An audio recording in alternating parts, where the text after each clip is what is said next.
আমরা শুনছিলাম। কথা বলবো তৃণমূল কংগ্রেস নেতা সুদীপ রাহা এই মুহূর্তে রয়েছেন আমাদের সঙ্গে টেলিফোন লাইনে। সুদীপ কি বলবেন? কলকাতায় প্রকাশ্যে গুলিবিদ্ধ মহিলা, তাও আবার সাত সকালে হরিদেবপুরের মতো এলাকায়। বিজেপি তো বলছে যেটা দৈনন্দিন ঘটনা হয়ে দাঁড়িয়েছে।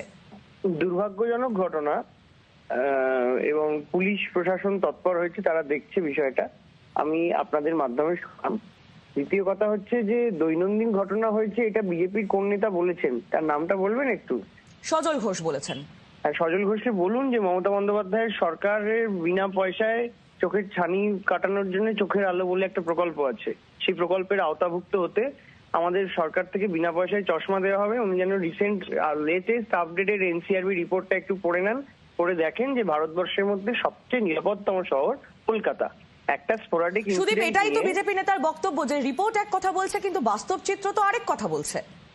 বাস্তব চিত্র বলছে মধ্যপ্রদেশের সাতারার কথা, মহারাষ্ট্রের সাতারা জেলার কথা, যেখানে মহিলা ডাক্তারকে ধর্ষিত হতে হয়েছে সরকারের পুলিশ প্রশাসনের দ্বারা। বাস্তব উত্তরপ্রদেশের কথা, যেখানে সাংবাদিককে কুপিয়ে খুন করা হয়েছে। বাস্তব বলছে অস্ট্রেলিয়ান বিশ্বকাপার ভারতবর্ষে এসে শ্লীলতাহানির শিকার হন। এটা ভারতবর্ষের নতুন ভারত, নিউ ইন্ডিয়া।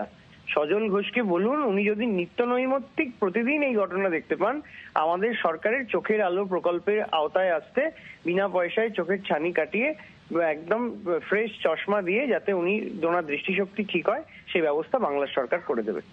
সুদীপ, ধন্যবাদ।